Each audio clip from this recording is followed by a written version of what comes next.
Nesse estudo de hoje, você vai ver como é perfeita a questão profética nas Escrituras. Então, se você quer aprender um pouco disso comigo, fica aqui no vídeo.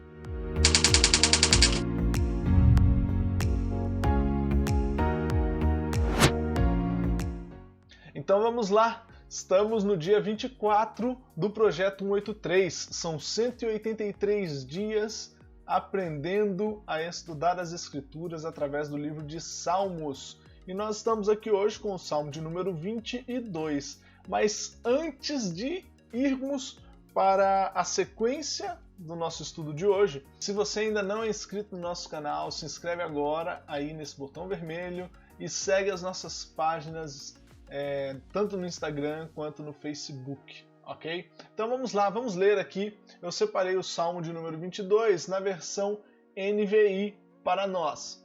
E diz assim o Salmo: meu Deus, por que me abandonaste? Por que estás tão longe de salvar-me? Tão longe dos meus gritos de angústia? Meu Deus, eu clamo de dia, mas não respondes, de noite e não recebo alívio.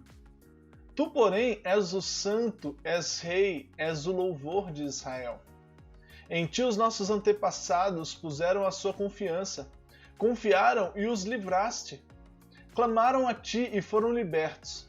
Em ti confiaram e não se decepcionaram. Verso 6. Mas eu sou verme, e não homem, motivo de zombaria e objeto de desprezo do povo.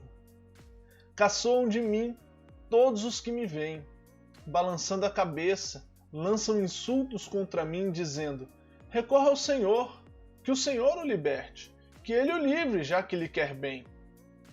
Contudo, tu mesmo me tiraste do ventre, deste-me segurança junto ao seio de minha mãe. Desde que nasci fui entregue a ti, desde o ventre materno és o meu Deus. Não fiques distante de mim, pois a angústia está perto e não há ninguém que me socorra. Verso 12. Muitos touros me cercam, sim, rodeiam-me os poderosos de Bazã. Como leão voraz, rugindo, escancaram a boca contra mim. Como água me derramei e todos os meus ossos estão desconjuntados. Meu coração se tornou como cera, derreteu-se no meu íntimo. Meu vigor secou-se como um caco de barro, e a minha língua gruda no céu da boca. Deixaste-me no pó à beira da morte. Cães me rodearam, um bando de homens maus me cercou, perfuraram minhas mãos e meus pés. Verso 17. Posso contar todos os meus ossos, mas eles me encaram com desprezo. Dividiram as minhas roupas entre si e tiraram sortes pelas minhas vestes. Tu, porém, Senhor, não fiques distante, ó minha força. Vem logo em meu socorro. Livra-me da espada, livra a minha vida do ataque dos cães. Salva-me da boca dos leões e dos chifres dos bois selvagens. E tu me respondeste. Proclamarei o teu nome a meus irmãos, na assembleia te louvarei. Louvem-no vocês que temem o Senhor. Glorifiquem-no todos vocês, descendentes de Jacó. Tremam diante dele todos vocês, descendentes de Israel, pois não menosprezou nem repudiou o sofrimento do aflito. Não escondeu dele o rosto, mas ouviu o seu grito de socorro. De ti vem o tema do meu louvor na grande assembleia. Na presença dos que te temem, cumprirei os meus votos. Os pobres comerão até ficarem satisfeitos. Aqueles que buscam o Senhor o louvarão. Que vocês tenham vida longa. Todos os confins da terra se lembrarão e se voltarão para o Senhor, e todas as famílias das nações se prostrarão diante dele. Pois do Senhor é o reino, ele governa as nações. Todos os ricos da terra se banquetearão e o adorarão. Haverão de ajoelhar-se diante dele todos os que descem ao pó, cuja vida se esvai. A posteridade o servirá, gerações futuras ouvirão falar do Senhor. E a um povo que ainda não nasceu, proclamarão seus feitos de justiça, pois ele agiu poderosamente. Irmãos, esse salmo ele traz muitas profecias, ou melhor, muitas referências proféticas ao Cristo, ao Messias, a Jesus. Eu quero que você perceba o seguinte: antes de nós falarmos realmente da questão profética, ou do que tem aqui nesse texto de profecia de fato, eu gostaria que você atentasse para o fato de que o salmista, como eu falei na introdução, o salmista escreveu isso aqui cerca de 1000 anos antes. E se você for reparar bem, ele não está profetizando de forma clara para ele naquela época. Lembre-se, ele não conhece tudo que a gente conhece. Ele está 1000 anos antes de Cristo, ou seja, 1000 anos antes de tudo aquilo acontecer. Então, quando ele está falando sobre estas coisas, quando ele fala frases que depois o próprio Cristo vai recitar e que depois até algumas coisas vão de fato acontecer naquele momento da crucificação de Cristo, é de se espantar. É de se espantar porque a gente percebe aí a perfeição de Deus, como Deus tem total controle, não só de uma vida, não só de um momento, mas de toda a história. E aqui já fica para nós a aplicação de hoje com base nesse estudo que a gente vai fazer hoje, ok? Não é o objetivo do texto, mas com base nesse estudo que a gente está fazendo hoje sobre esta questão profética dentro do texto, fica já aqui uma aplicação para nós de que Deus está Isso aqui não é chavão de pregador, tá? No controle de todas as coisas. Eu não estou falando isso aqui, eu não estou colocando isso aqui para você ficar tranquilo e sossegado na sua vida, no sentido de, olha, tudo que está acontecendo com você fica tranquilo. Claro, é exatamente isso, sem dúvida, Deus também está no controle disso. Mas eu não estou falando isso para te acalentar. Eu estou falando isso demonstrando no texto bíblico que de fato ele está. 1000 anos antes, o salmista fala coisas que vão acontecer 1000 anos depois. Veja só. Primeiro versículo, logo de cara, a frase que Cristo fala na cruz do Calvário. Deus meu, por que me abandonaste? Depois nós temos aqui, clamaram, foram libertos, mas eu sou o verbo, caçou de mim, aqui, caçou de mim todos os que me veem balançando a cabeça e lançando insultos contra mim, dizendo, era exatamente o que estavam fazendo quando viam Cristo ali na Via Crucis, ali em todo o seu percurso rumo ao Gólgota. Era exatamente o que faziam, balançavam a cabeça, todos caçoavam dele, lançavam insultos contra ele e disseram isso para ele, ué, você não é o Filho de Deus? Recorra a ele, que ele o salve. Não era isso que os seus algozes falavam para ele? Olha que perfeição, meus irmãos. E aí, depois aqui tem um breve relato a respeito do começo da vida. E aqui eu vou colocar em azul porque isso pode ser uma referência, como eu posso dizer, indireta. Isso aqui a gente não vê Cristo ou as pessoas falando ou fazendo, né, como os dois aqui acima, mas nós percebemos que isso aqui também pode se aplicar à pessoa de Cristo, ok? Na verdade, o texto inteiro, de certa forma, pode se aplicar à pessoa de Cristo, mas nós estamos pegando as coisas aqui mais diretas, né, e aquelas que são ainda mais parecidas, ou ainda mais que se encaixam ainda mais com a sua vida, certo?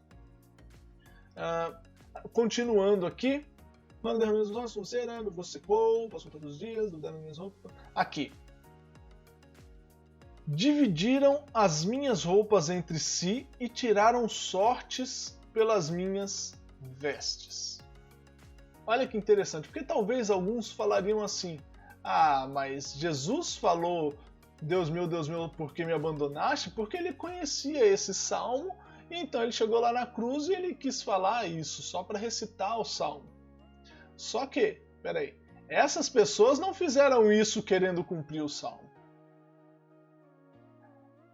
Essas pessoas também não dividiram as roupas dele entre eles para poder cumprir o salmo. Não, foi exatamente algo que Deus já havia dito que aconteceria. Claro, está de forma velada, não está claro aqui que como seria uma profecia clara. Uma profecia clara seria aquelas pessoas que vão matar o Messias, elas pegarão as vestes do Messias, rasgarão e dividirão, e farão e dividirão as roupas entre eles, né? E tirarão sortes para ver quem ficariam com aquelas roupas.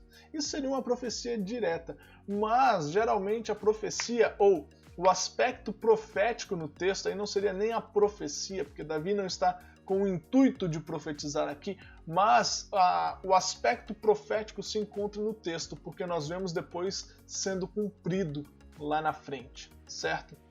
Davi não está aqui como Isaías profetizando e falando que algo iria acontecer, não, ele está falando sobre algo da vida dele, de alguma situação que ele está passando, e o que acontece? Ele recebe ali por inspiração divina algo profético que nem ele sabe que aquilo é profético. Nem ele sabe disso. Mas que depois, quando isso se cumpre em Cristo, nós percebemos: uau, Deus já havia falado sobre isso. Deus é perfeito, Deus é soberano, Deus tem o controle sim de todas as coisas. E aqui seguindo, nós vamos ter. Deixa eu ver.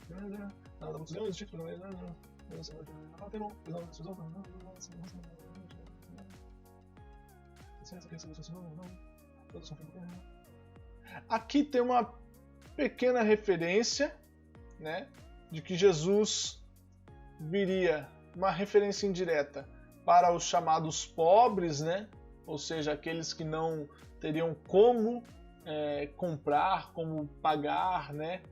Tem até o texto de Isaías que fala a respeito disso, e que eles teriam satisfação, que eles seriam satisfeitos, ou seja, aqueles que não eram, poderíamos até talvez referenciar aqui aos pobres de espírito, né? Sobre os quais Cristo fala no Sermão da Montanha, são aqueles que seriam de fato herdeiros do reino de Deus, né, que teriam o reino de Deus, teriam parte no reino.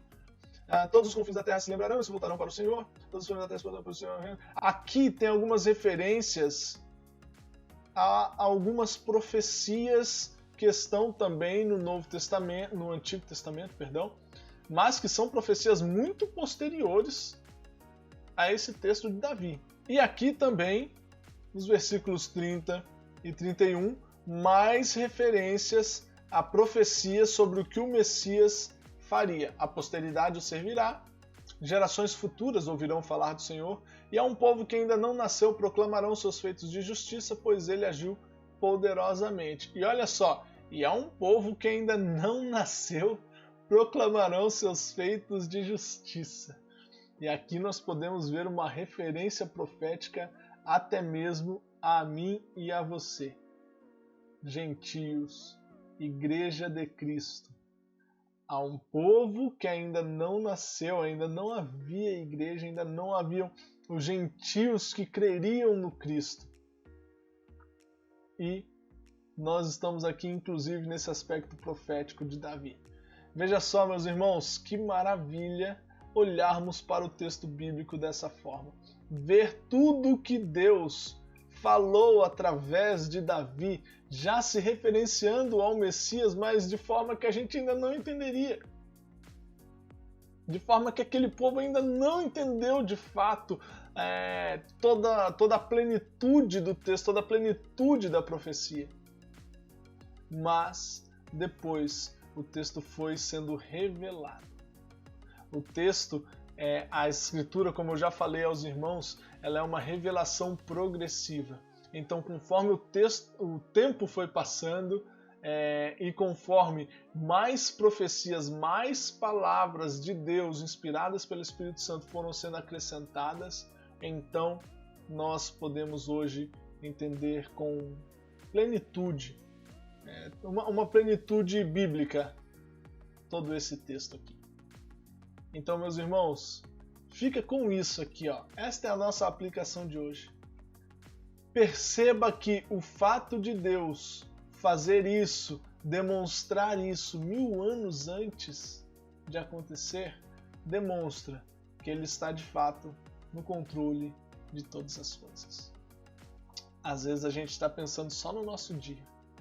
Às vezes a gente está pensando só na nossa semana. Às vezes a gente está pensando nesse ano o que será de nós. Talvez você esteja pensando o que será de mim nos próximos 5 anos agora que aconteceu tal e tal e tal coisa. Eu quero te dizer que Deus está no controle não somente dos segundos, dos minutos, das horas, dos dias, das semanas, dos meses, dos anos, das décadas. Deus está no controle dos milênios. Deus está no controle de cada detalhe, de toda a criação e de todo o tempo. Então, se você gostou desse vídeo, se você tem sido abençoado por esse projeto, envia para mais alguém. Envia para mais alguém. E se você ainda não tinha consciência desse aspecto profético dentro de alguns textos bíblicos, coloca aqui pra gente. Se você também, coloca aí nos comentários, né? Se você também não tinha percebido na primeira leitura estas frases que a gente foi lendo e que todas têm referência com o próprio Cristo, coloca aí nos comentários quais você percebeu e quais você não tinha percebido. E assim a gente vai aprendendo uns com os outros. Que Deus te abençoe e até a próxima!